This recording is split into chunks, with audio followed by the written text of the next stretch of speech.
My name is Shonda Wang, and I'm happy to be your host and moderator for the session on community benefits from capital projects. I'm going to introduce our speakers very shortly, but for those of you that didn't hear this earlier, this session will be recorded. So I'd love, especially for those that are just walking in the room, to kind of come to the front and center. And if you could please silence your cell phones and mobile devices, thank you very much. That would be great. Okay. So welcome to this conversation. We've got a really great hour ahead of us just to kind of close today's sessions. I have two really special guests with me today. I'll introduce them both. Felicia Perry from the Rondo Community Land Trust and Juan Sebastian Arias from Elevated Chicago. Hello to you both. So, I am going to just introduce their backgrounds quickly, and then I'm going to turn to you all in the audience for just a moment, okay? So have a few moments to get some thoughts in your head. I would love, before we get into the conversation we're having today, if you could share with us in a few moments why you're here today. What drew you to this particular session? What drew you to this particular topic? And questions, maybe burning questions that you have top of mind that you'd like our guests to answer today in the course of their presentation and conversation. But before we turn to you, I'll just introduce our two speakers. Felicia Perry with the Rondo Community Land Trust. She's currently the Economic Development Manager there. She leads initiatives that provide direct support to small businesses, including access to funding, commercial property acquisition, and business incubation. Felicia drives transformative change. She creates opportunities for growth through economic and environmental justice, creative entrepreneurship, I love that, and holistic wellness, building sustainable pathways for individuals and communities to thrive. Welcome, Felicia. It's great to meet you in person after the couple conversations we've had. Juan Sebastian Arias is a passionate and collaborative leader with 15 years of experience in policy change, racial equity, urban planning, and community development. Juan Sebastian has a track record of advancing complex cross-sector initiatives through building trusted partnerships across broad sets of stakeholders. Prior to his role at Elevated Chicago, Juan Sebastian was the first deputy policy at the City of Chicago's Mayor's Office. Welcome, Juan Sebastian. So are you ready? Any questions from the audience? I'd love to hear at least a few. Thoughts about what brought you here today, what you'd love to hear from our two speakers. Yes, and just feel free to speak up, and if you're not at the mic, I'll repeat your question. Hearing a little bit more about outside of the context of the regulatory regime and the special studies, what are the other types of impacts, what are the other types of ways of engagement to ensure that those values are embedded in projects or that the projects are have integrity in the impact analysis that we do in the regulatory framework. Sorry, a lot of words. No, that's great. I think we got the heart of your question there with the mic on. So we'll hold that question in our minds and we'll touch on that. Thank you.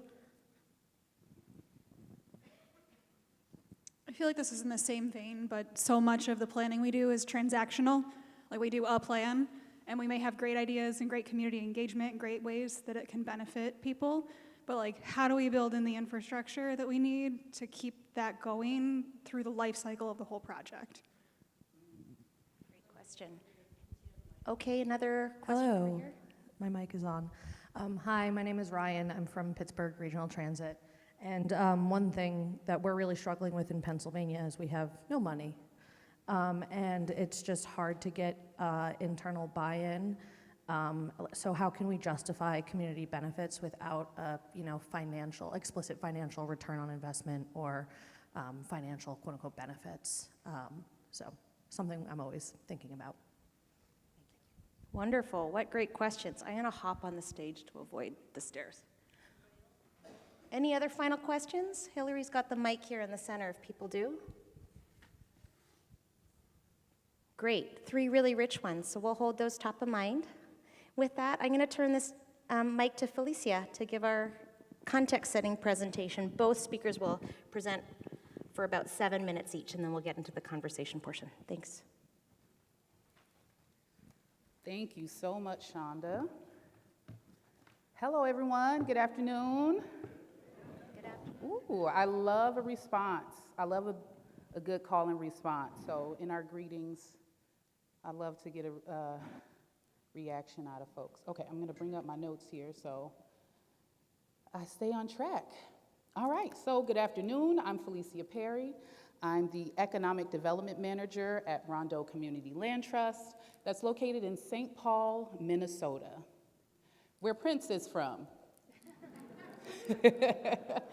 Sometimes I have to drive it home to people. They're like, what is that? Where is that? All right, so Rondo CLT, we are a community-led nonprofit that's been around since 1993. And we're proud to be Minnesota's first residential and commercial community land trust. Our work is place-based, deeply rooted in the historic Rondo neighborhood, where more than 700 homes and 300 businesses were destroyed when the Interstate 94 was built through the community. Our mission is to rebuild what was lost by keeping land, opportunity, and culture in community hands. We help moderate to low-income families become homeowners at below-market prices, and we make sure those homes are affordable for at least 3 generations. But we also go beyond housing. We support small businesses through affordable commercial spaces, just $7 a square foot compared to the 24 or more in St. Paul average. We provide technical assistance, business coaching, and long-term support to entrepreneurs so they can not only just open their doors, but stay open.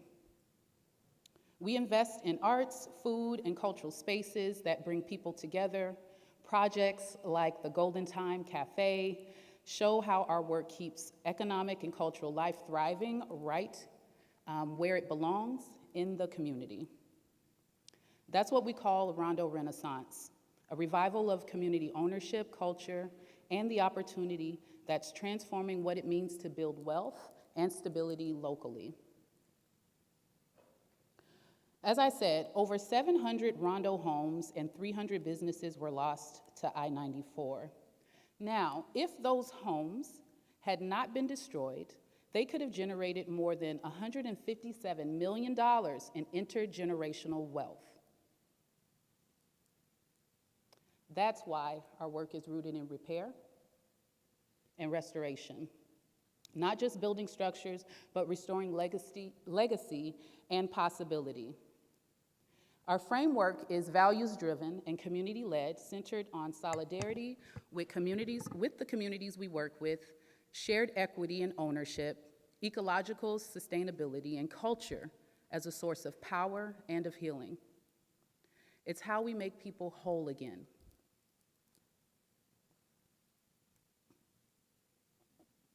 Repair is also about what is possible. In 2021, a report, Closing the Equity Gap, Building the Future of Black Entrepreneurship, stated that if the racial wealth gap in businesses had been closed 20 years ago, the U.S. would have added $13 trillion in business revenue, 6.1 million in new jobs, and 2.7 trillion in additional income earned by Black Americans alone. And if 30% of US businesses were employee-owned, the median wealth of Black households could increase 400%. These aren't just numbers, y'all. They show what happens when we invest in ownership and equity. Affordable housing is not just rental units. We apply this vision through projects that weave housing and commerce together. And so I'll go through a few of our project types. So Rondo CLT does projects that include land acquisition, developer partnerships, existing property acquisition and rehab. We also do business-initiated programming, as well as new construction, whether it's mixed use or commercial only. All right, I'm gonna go through these slides really quick. So as we weave housing and commercial to strengthen neighborhoods, we have a few really great projects that we've either completed or in the process of. We have the Selby Milton Victoria project, which is actually 2 sites about 2 blocks away from each other. Both are mixed use, and it includes, let's see here. The Selby Milton Victoria project has 34 affordable senior housing units and about 9,300 square feet of commercial space for small businesses. The Rondo Exchange, as we see here, and it's so interesting, this is an old photo. We've got all the signage and branding on there now. But the Rondo Exchange, as you see there, is home to the Golden Time Cafe, and it provides affordable retail space, technical assistance, and marketing support for creative entrepreneurs. And this is the ribbon cutting of Golden Time Restaurant and Bar. So we have the cafe and we have the bar just within a few blocks of each other. We also have the Beasley. Rondo Exchange, as I mentioned, is our small business incubator, which provides that business technical assistance to the entrepreneurs. And then we have the Beasley project, which is a redevelopment and will deliver 20 affordable for-sale condos and permanently affordable commercial space for, and this is on a formerly Black-owned site. Each project keeps land and opportunity in the hands of community. Oops, wrong way. Here we go. Here's a visual of the Beasley once it's completed. And last but not least, we have the Rondo African American Arts and Culture District. And as we're growing RAD, this is where arts and culture are recognized as infrastructure, not just a pretty bow after everything's done.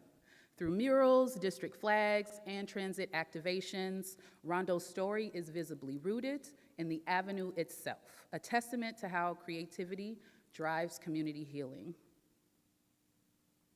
At Rondo CLT, community benefits are not just an afterthought, they are the blueprint for repair. And we're providing that ownership, culture, and care can coexist. And that's the real equity that's built within the we build with, not for community. Thank you so much for listening.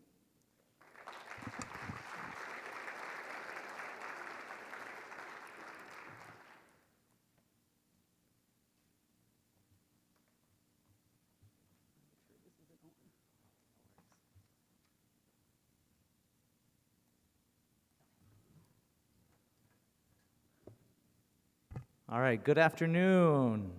I get a response? Yeah, good afternoon. Buenas tardes. My name is Juan Sebastian Arias, or if you're a Spanish speaker as well, I do like Juan Sebastian too. And I'm excited to be here and chat with you all. I'll try to go through some of these context slides relatively quickly, just give you a sense of Elevated Chicago, what we do, who we are.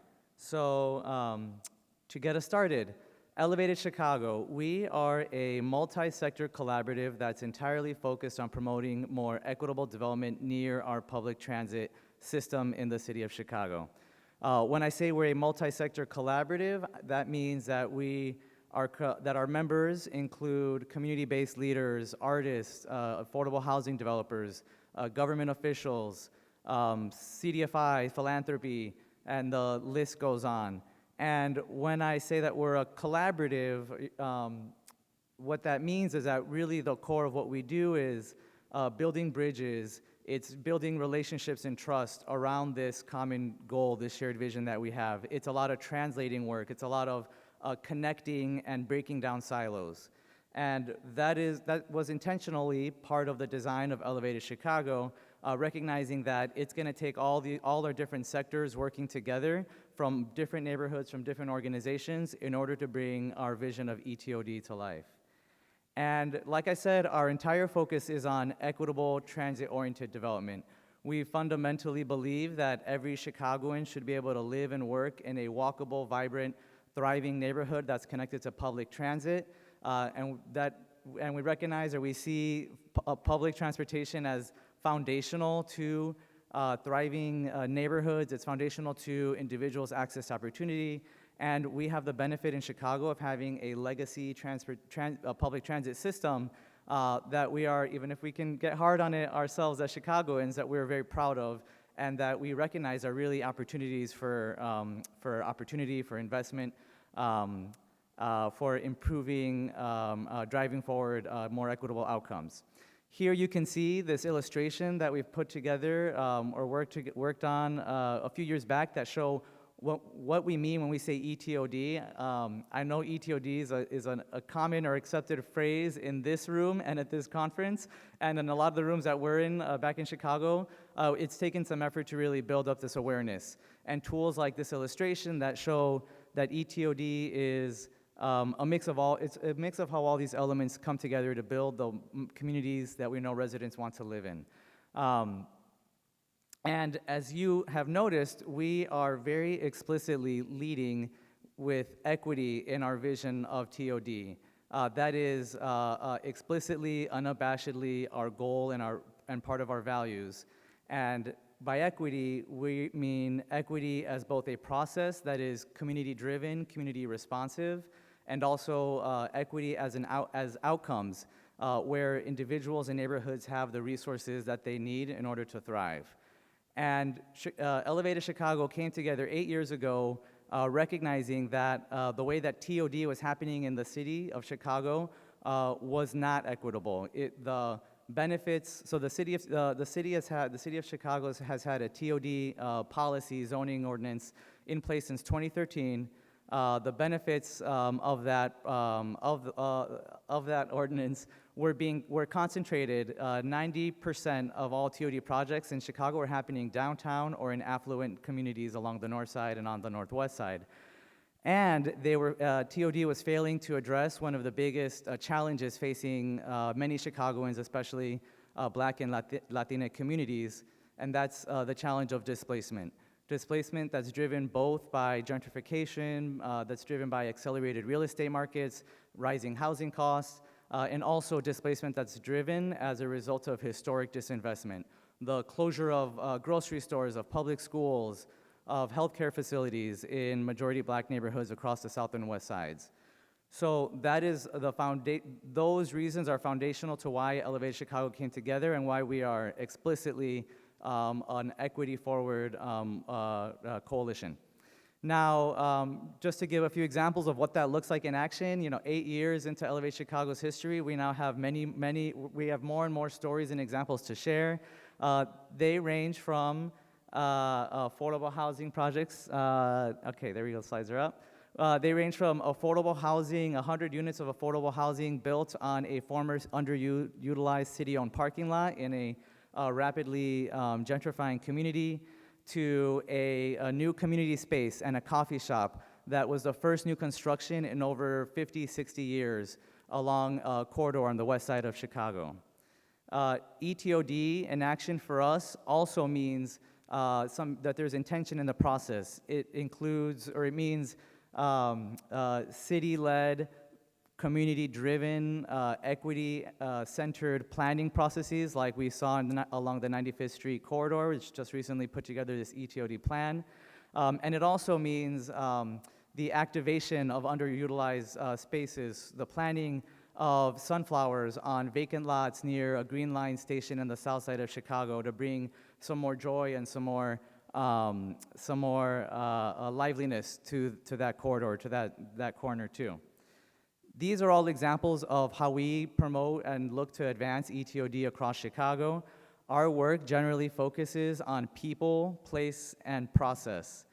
And by people, I mean that we support residents, emerging developers, business owners, artists who live near transit. We support and resource hyperlocal community organizing through community tables that bring together stakeholders in their communities to advance ETOD projects and policies.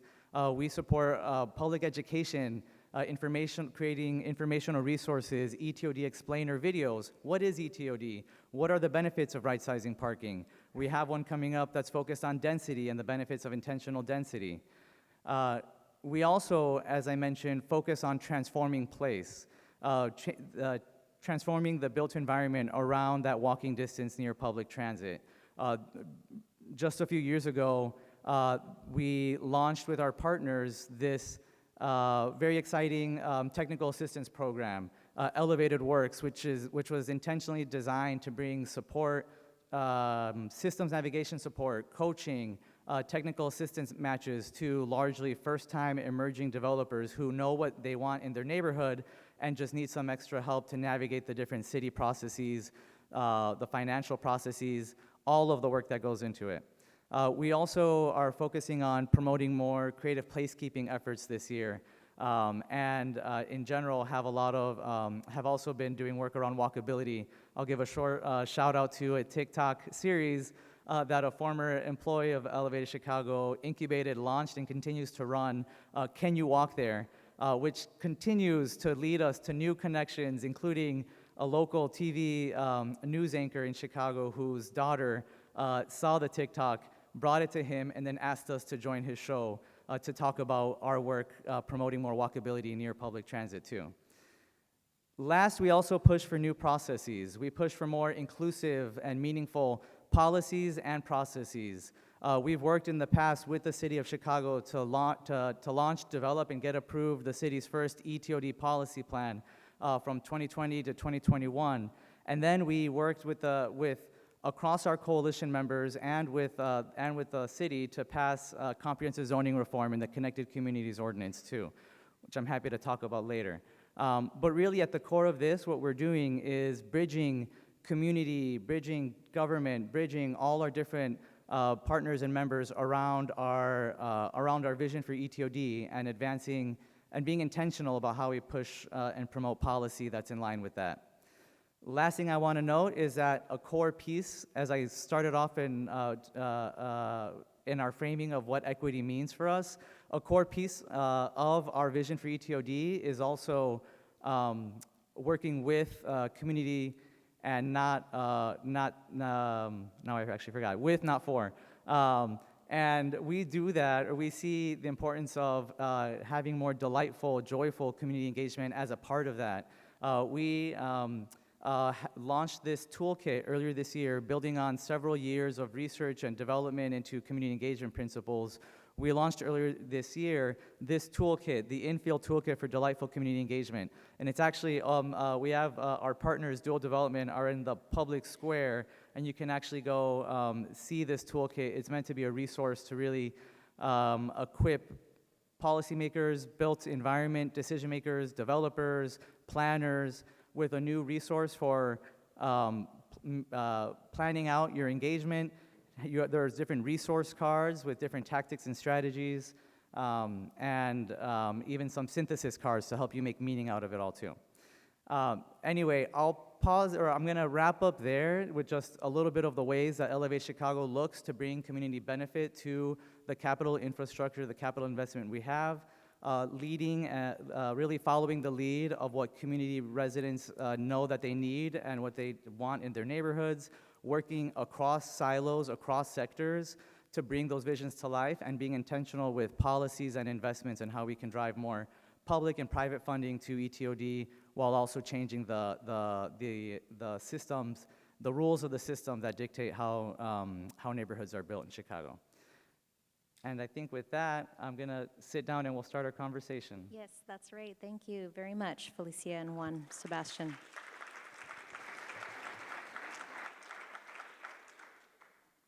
I love that. Thank you so much to the both of you. I think we'll get this conversation started by maybe just spending a bit of time. I mean, you've both done a great job giving us some context about your two organizations that you work with, but you two are a big part of that.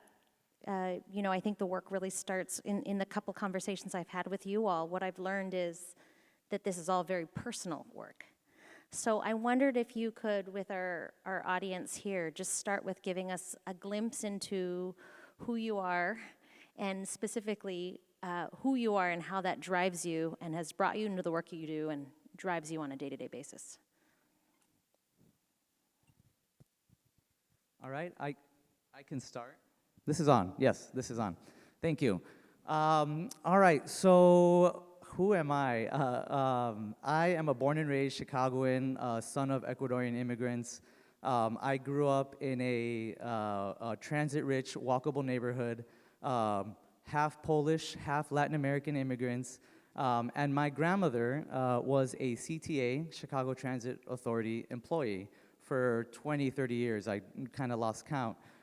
So I grew up as a child visiting my grandmother. She was a ticket, she worked in the ticket, well, they weren't even tickets, they were tokens. She would give people change in exchange for a token to ride the train. I would visit her, and I started my love of public transit around that time. Also, really loved the neighborhood I grew up with, the diversity of the neighborhood I grew up with. At one point, and I moved around in a couple of neighborhoods across the Northwest Side in Chicago. At one point, I left Chicago for college, and on a return visit, I went with my family to Spanish Mass in my local church in Logan Square. And it hit me this day that we went back to the Spanish language Mass, that the church itself was 2/3 empty. And growing up, whenever we got to church, and we would get there late usually too, the church was so full, we had to stand in the aisle, or we'd have to go into the basement if it was Easter or a busier day. So then it hit me that one day in college, this community is not here anymore. This community has moved out, or this community has moved on, and that led me to have questions. That led me to want to know more about the history of Chicago's housing policies. It led me to have questions about displacement, about affordable housing, and really drove me to think, to care and want to work in affordable housing in my career, and that's what I've been working on since then too. So for me, it is entirely personal. It is related to my love for my city of Chicago, my love for vibrant, diverse neighborhoods, and for wanting to protect against the loss of community and the loss of community that can occur if we're not intentional about preventing displacement. Thank you so much for that, Juan Sebastian. Felicia? Yes. How about yourself? Thank you for that. I always get excited learning about other folks and their background. So similarly, I grew up in a pretty diverse neighborhood in North Minneapolis, which is across the river where Prince actually lived. It's also the neighborhood where the historic Capri Theater is. That's where Prince, really got up his music chops. So I'm a very proud North Sider. So I grew up in this neighborhood, and when you look at all the census tract data back when I was a youngin', and even now, 40-something years later, it's still the neighborhood with it'll have high concentration of non-white people, right? And I think in my neighborhood now, white folks are the second or third demographic. We have the youngest neighborhood, so when you're looking at the ages of folks, we have a lot of young people, and I'm talking under 25. We have a long history of divestment, and so growing up in this neighborhood, I would notice the vacant properties. I would notice how certain businesses would close. I saw the deterioration of our business corridor, and as I grew up,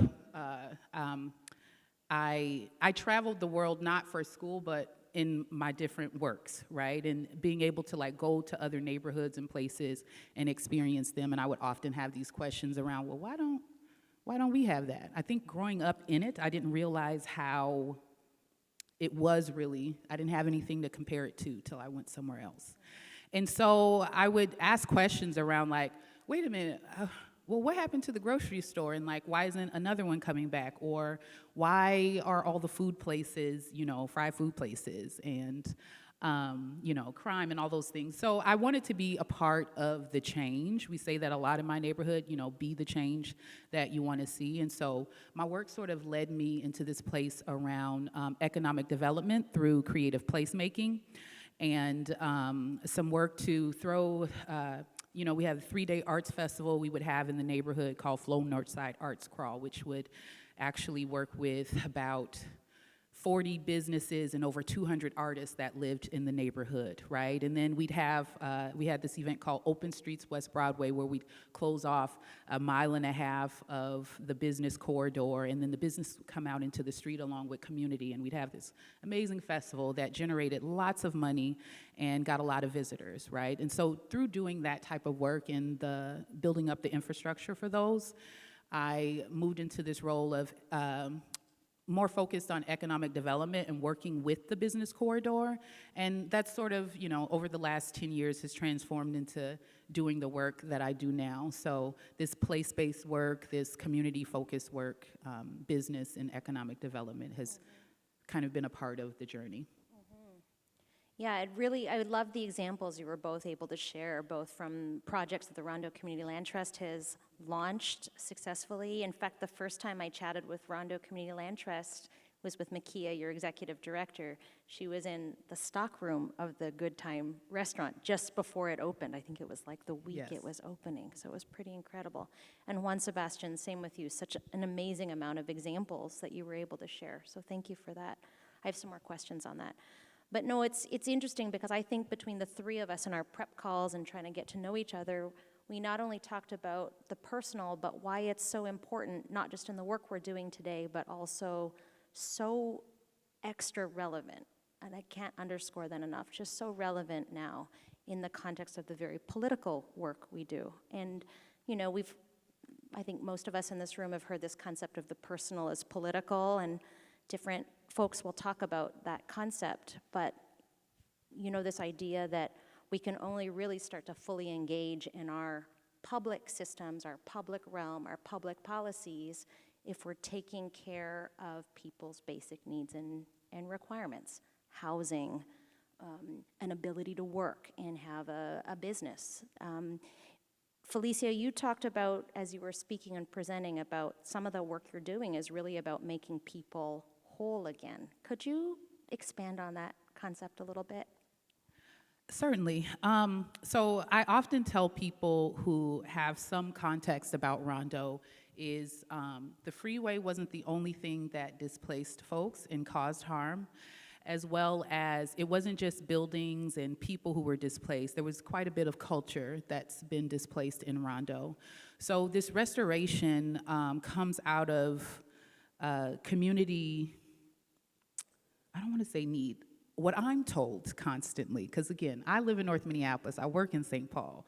Like this across the river thing is a whole different thing, right? But I'm often, when people are talking about what they want to see in the community, it's often enveloping community traditions, the art, the culture. There are community anchors that exist, whether it's a church that started, one of the sports leagues, or a community center that offers recovery services for, I want to say they serve like 40 to 50 folks every week, and it's like a block from our spot, but they're in need of, improvements on the building. So in this making people whole, there is restoring the homes that were lost. So this is where the affordable housing becomes important, and it's not affordable housing only as rental properties.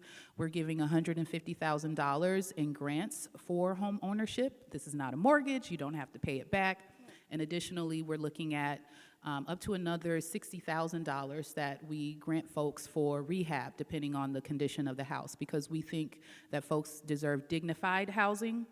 And so the way that it looks and functions is really important. And then on the spot of businesses, those 300 or so businesses that were displaced, really thinking about the economics of the community. And we can't just put a grocery store. We want to see people in the neighborhood have opportunities for jobs there. So for instance, Golden Time, now Golden Time Cafe and Golden Time Restaurant and Bar, was a longtime community asset owned by two folks in the neighborhood. When they decided to go into retirement, Rondo CLT stepped up in a way that allowed them to be able to retire. We bought the business, It was closed for a little bit, and so when we reopened it, it was important to do it in a way that was economically sound. And now we've been able to bring 37 jobs to the community. Several of the staff at the cafe and the restaurant actually live in our affordable housing, and that came out of a need they expressed. Some of them were experiencing housing instability, and so we were in a position to be able to support in that way. But just having people from the neighborhood, the mayor's niece works at the restaurant and bar, and she got that job without even telling us who she was connected to. So when I see things like that sort of full circle, real life, like story type stuff, and now the mayor, his father, his mother, his sister, I just saw his father and mother at Golden Time Restaurant and Bar this past Friday, along with so many other community members who find solace and are excited to have that back in a new way, in a way that it feels like it belongs to them. So that, and everybody wants shrimp and grits. So like, and that's a cultural thing, right? Because that was like something Golden Time had, was like these shrimp and grits. So being able to put that back on the menu, to just restore things that sometimes it seems like really small. So we got the shrimp and grits, but we also have 37 jobs, right? Yes, that's such a cool, I love this example so much. Thank you for sharing about that. Juan Sebastian, you in your presentation talked about these 3 Ps: people, place, process. Did I get that right? I mean, I did write it down. You got it. But I wondered, we talked a little bit about the people front. I mean, that's just so central to everything.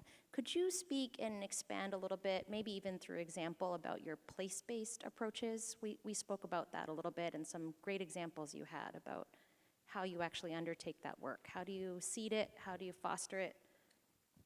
Yeah, Tell us about that. very happy to. So I mentioned a little bit briefly how we work through our collaborative structure. We work very closely with certain number of community groups, what we have called community tables that we support, that are working on specific ETOD projects and plans and policies in different parts of the city. One of the, there are, really I could talk about all of them, but some of the really exciting projects, well, actually, before I even talk about like the actual built environment, like the interventions, you know, we really do see the people, place, and process come together often, right? It's a useful framework for thinking about, but there's really a lot of overlap. And what I think is so powerful about some of the work that Elevate Chicago has supported in specific communities on the ground has been that investment and commitment to supporting local community collaborations that know they want an affordable housing project here, that know that there's a street redesign that's coming, and so there's an opportunity here to make sure that the new plaza that's being built is representative of the Latina culture in the neighborhood. So I'm starting to reference some of the work that's been done around the Logan Square Blue Line station by our partners and our steering committee members, Palenque LSNA. They advocated for this underutilized parking lot to be developed as 100 units of affordable housing, of affordable homes. And they also advocated for the creation of this, of a La Placita, which is essentially a public plaza that is designed intentionally to embrace the types of plazas in Mexico, in South America, and Central America. And so those are 2 different projects, but really I think what is so powerful is in the neighborhood level collaboration, the community organizing that Palenque leads, that is the enabling environment for those projects to really be able to come to life. I can give examples in East Garfield Park where we work closely with the Garfield Park Community Council, and they've supported this project Fit City Commons, which is passive house affordable housing standards that beautifully incorporates public art. Down the street from that, they are developing an eco orchard and a nature play space. And again, those are 2 different examples, and I know someone asked earlier about transactional versus transformative, and I think what is really transformative in these examples is that there's a local organization and local leaders that are doing that community building, that are bringing together residents and business owners and artists and developers in imagining the future for their neighborhoods.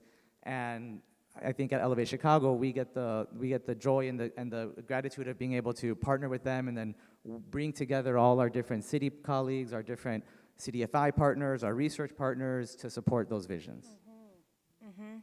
I mean, it's just so, what I love so much about this is that it's not just about the housing delivery, which is so critical, it's also about the full economic picture, right? The businesses facilitating or help spurring on entrepreneurship opportunities, as you were sharing, Felicia. And specifically serving the people there. In the neighborhood I grew up in, there would be times where a business would open and it just didn't feel like it was for us. It's maybe offering something that we can't afford or, because the real estate is cheap. And it becomes quite more accessible for folks who have more money, who can develop. And so for a business owner to watch a vacant building go to someone who's not in the neighborhood and not serving the neighborhood, it feels a little different. So in having that housing, having places where people feel like they belong, that represents their culture. You know how it is to go into a neighborhood and be like, ooh, okay, Chinatown. Like, I get it. I know as I'm entering where I am, or at least the type of culture that is here. And so really trying to put those in place where the people are as well, so they feel a part of where they are. Yeah, I'd love to, I mean, we don't have a lot of time today. This is really a preliminary conversation, a first of many conversation, I hope, with the two of you. I mean, I would love if we could, for the next moments before we open it up back to the audience, we've talked about some great things that have happened, some great strides you've made in your communities, out of some really challenging impacts. Impacts, we also talked about impacts can be good, they can also really be harmful. So I would like us to touch, if we could, on today and what we're experiencing in our communities today, based in part on reflections back of lessons that we've learned, great strides we've had to make in our own communities to repair our communities. But we have some challenges and very real pain points now. One of the questions in the audience was around fiscal challenges, for goodness sakes. That's definitely one. But there is suffering in other ways, aren't there? And I know both of you have shared impacts that you're experiencing in your communities today because of the very environments we're in. Could you maybe talk about that a little bit? Either one of you can start. Yes, and so there are plenty of challenges as you're teeing up. I will briefly note that I'll bring up two challenges. Briefly, I'll just note that Illinois and our Chicagoland transit agencies are facing an operating fiscal cliff that our legislature is actually meeting tomorrow, Wednesday and Thursday, and it's the last chance for Illinois to fix and fund Chicagoland transit. And so I'm going to go knock on wood in a second because we need to have a fully functioning and an improved transit system in order for all of our vision to work. I won't go, I think people in this room know and understand the importance of public transit. The other challenge, and I'm gonna maybe spend a little more time on this, that I have to bring up as a son of immigrants in Chicago, is the presence of masked federal agents who are kidnapping our neighbors in Chicago without warrants, without any proof of warrants, and with increased aggression against anyone who tries to document or warn anyone else that this is happening. We have militarized streets in Chicago now. It's actually, candidly, it's been a very heavy time for myself. I don't know, for a lot of my community, a lot of my friends and neighbors and family, and not only because our neighbors are being targeted, but also because the presence of federal agents, the militarization of our streets is detrimental to all of the goals that we have as an organization too. We believe that every neighborhood in Chicago should be vibrant, walkable, thriving. The current presence and kidnappings of our neighbors are causing people to stay home. Students are not going to school. Workers are afraid to go to work. Patrons are afraid to go to businesses. We have, I don't want to be too doom and gloom. We also are starting to see tear gas deployed every day in a different neighborhood, in residential streets, in front of my grocery store. A few days ago, in a neighborhood on the northwest side of Chicago, a pretty affluent neighborhood, Old Irving Park, just a half hour before a Halloween kids parade. So I feel like I need to acknowledge that, and I need to bring that here, and I would not be honest with myself if I did not put that out as a challenge that we are candidly facing. I am very proud of how Chicagoans are organizing and how neighbors are packing whistles, carrying whistles around to be able to warn each other when there's a presence or when there's a raid or a kidnapping. But it is incredibly challenging, and I am grateful to be working with a coalition of collaborative folks who we know we're in it together and that we're committed to taking care of each other too.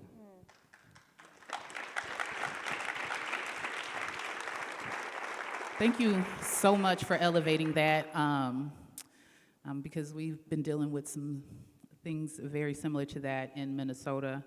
What I'll say as far as challenges, what I'll add is not only the current administration and how it's occupying our neighborhoods in this way, but also how funds, federal funds, are being dispersed or not, or held or taken away. That causes quite a challenge. It is challenging to work so hard to find the right language to explain what's happening and what you need, and then suddenly it be weaponized against the people. And so that's definitely a challenge. I would say we talk a lot about solidarity, but even that can be a challenge. Even the way that funds are going can create this scarcity mentality amongst organizations, cities, even states, right? And so it becomes a lot harder to move in solidarity when we feel like if they get something, it's taken away from me, or if I don't get it, someone else must have. So I think working through the very real interorganizational, interpersonal sort of what solidarity looks like can be a challenge, though not one that we shy away from. It does take a bit of dedication to working through all of that. And I know someone asked a question around, like, even with the work that you do and the engagement that you do, and how do you like see that through to a project? And what I would say is make sure that it never ends. Create both systems and even policies within your organization that has you dedicated to it, no matter who's in leadership or who's in a role. And know that it doesn't end when the project is complete according to, you know, your funder or whoever that might be. It's more than a project when you're in neighborhoods like this. And so while, again, I live in a neighborhood outside of where I work right now, I'm still very tethered to it because that becomes an important part of my work and how I understand both what's happening and stay connected to the people. Thank you. So again, like I said, this is just such a preliminary conversation, but I appreciate so much that you two can get so specific and clear about factually what's happening and what we're all experiencing in our neighborhoods today, and we all need to be extremely watchful for.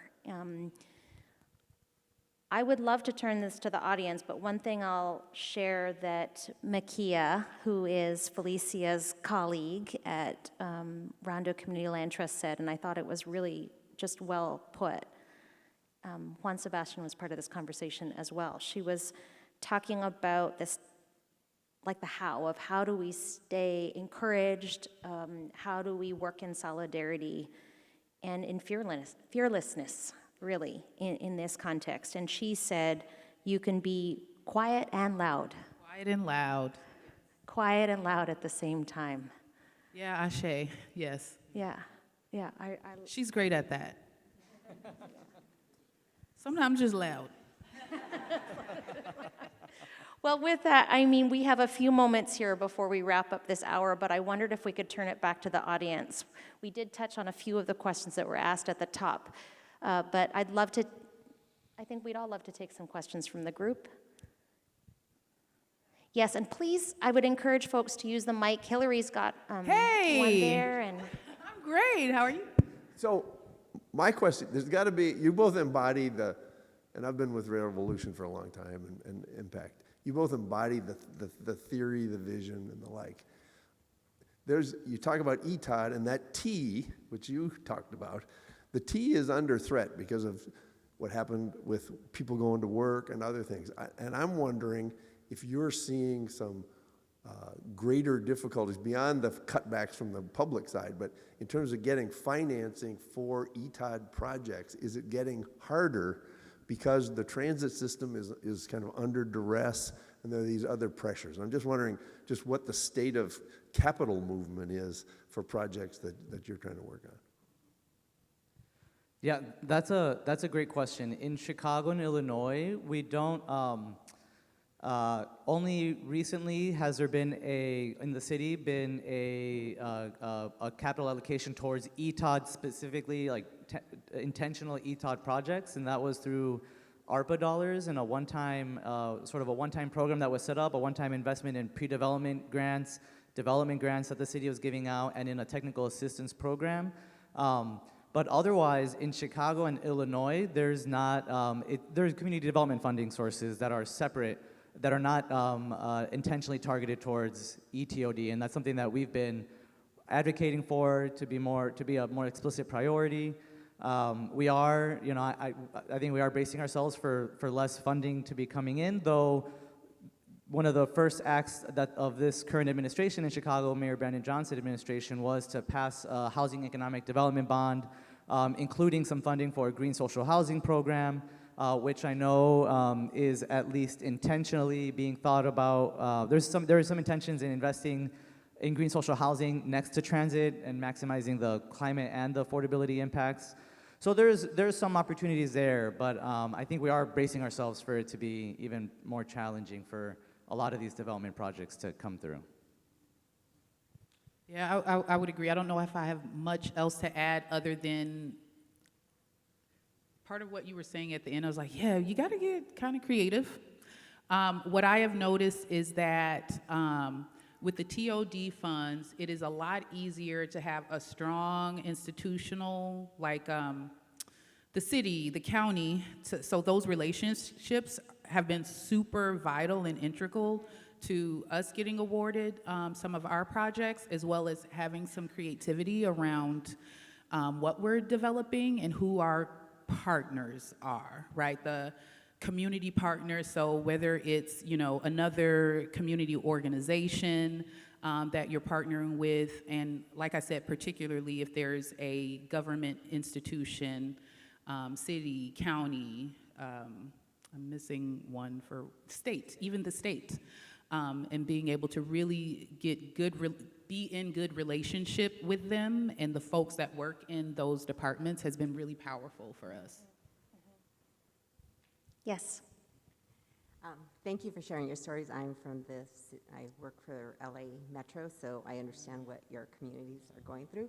One of the questions I wanted to bring up was regarding affordable housing and the unintentional side of displacement with affordable housing, especially when you're working in areas of lower incomes, and how the lottery system and different funding sources it's unintentional. It's trying to be more inclusive, but it is also displacing, and we're finding that in some of the projects that I built. And so I've been trying to do a local preference and finding how challenging that is. But I know that there are exceptions with HUD, or there have been in the past. And then California also has 761, an anti-displacement act. And I'm just wondering how your groups or organizations work to try to bring that to light, because it's really something that the city, the local municipalities have to put in place for it to be something that may work. On Rondo CLT side, something that we've been able to do is secure funds and support to create something like our right to return.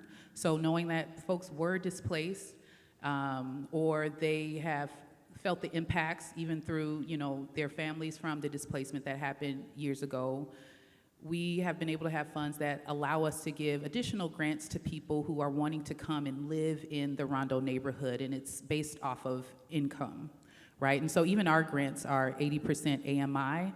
We also believe in a healthy neighborhood has several, like all socioeconomic levels.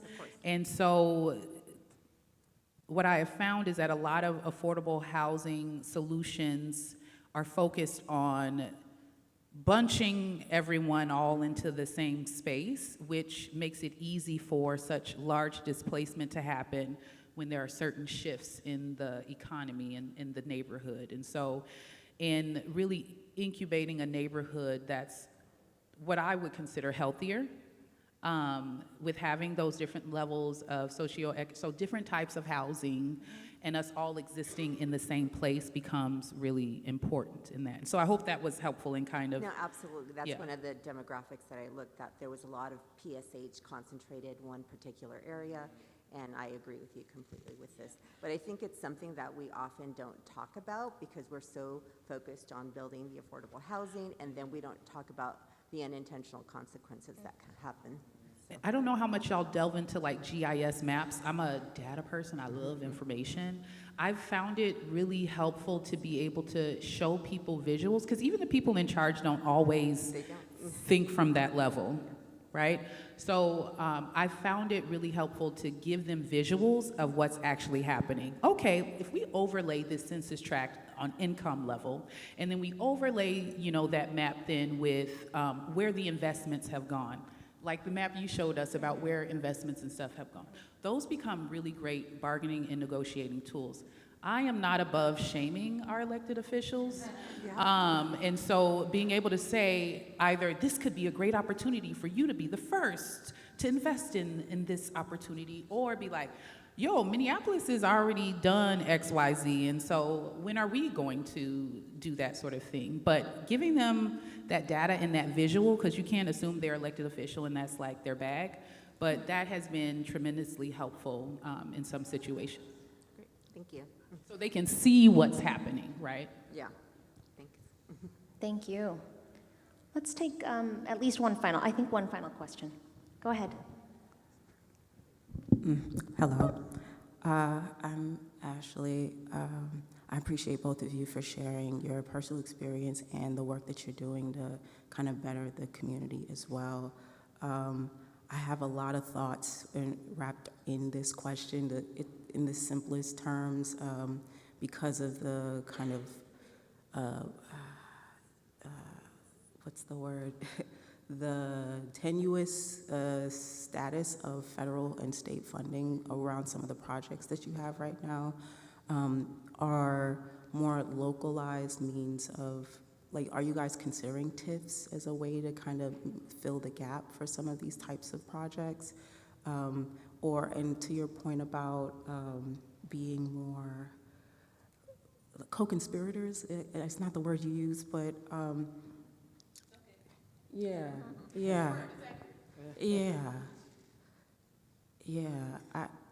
sorry, like, I am losing trust in our federal government right now to do the things that we need.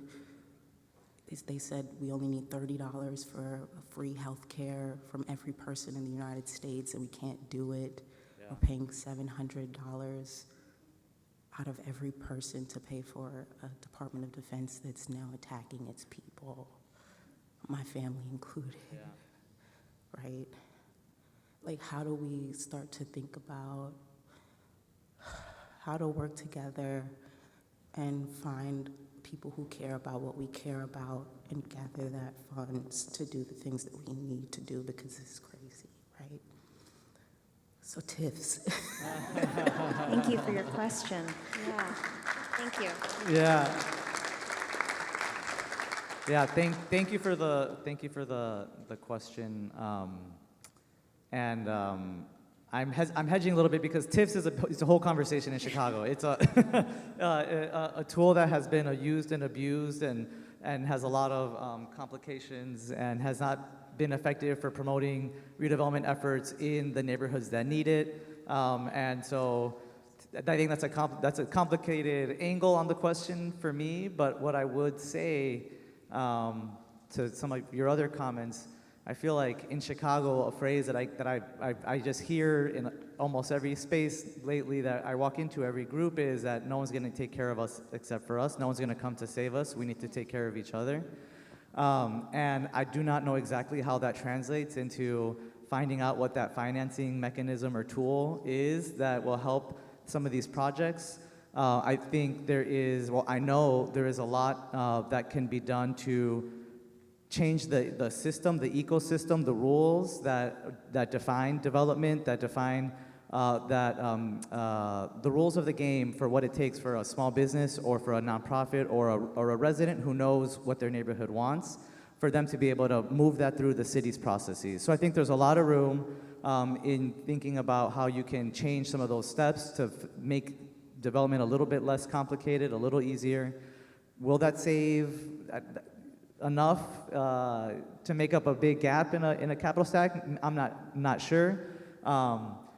But what I do know is that, or what I do believe is that when we don't have clear solutions, that's when we need to work together and get creative and invest in those, lean into those relationships, lean into those transformative relationships that we have into building trust across sectors to be able to be more creative and problem solve.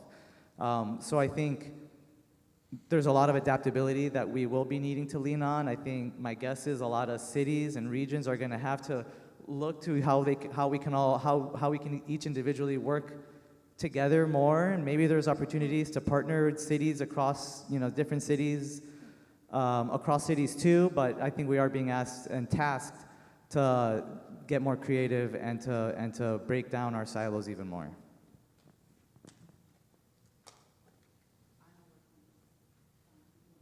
If you have something to add, you can definitely add and have the closing remarks.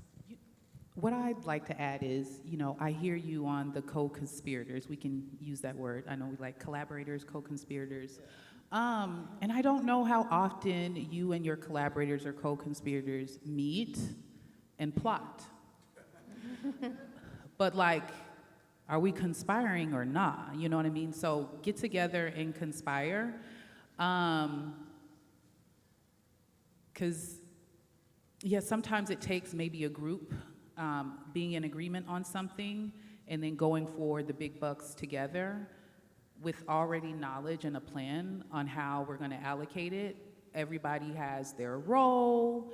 We do place-based work. It's not just in Rondo. There's other communities we collaborate with.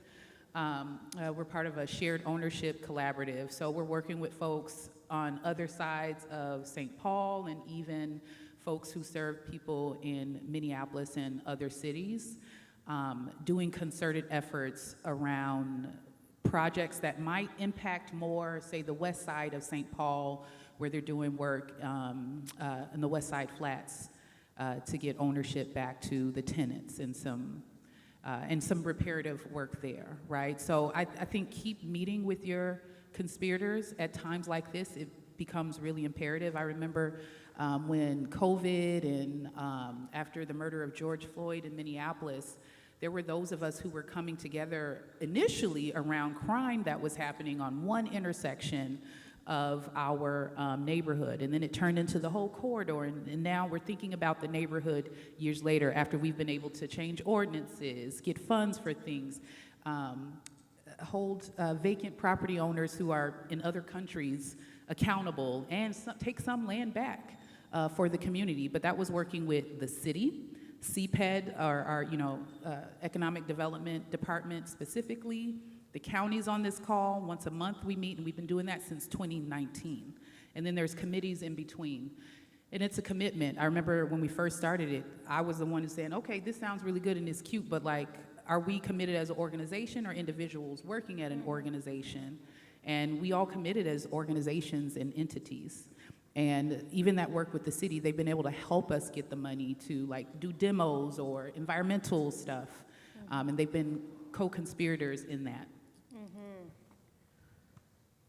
Wow. So, I mean, thank you both so much for having this conversation with us all. And let's keep the conversation going. We're on day 2 of this conference right now. We've got a couple more days to go. I'm here till Wednesday. And just to say, you know, these are beginnings of conversations. I've said that multiple times, but for the group of us that are here, we're all collaborators in this space of community building and city building. And I know we're out of time for this very moment, but I would encourage everyone to keep having this conversation about how we can continue to be co-conspirators, if I can adopt that word that's come up in this last part. I think that would be really special. Thank you so much, everybody. Thank you, Juan Sebastian, Felicia, and to all of you. Thank you.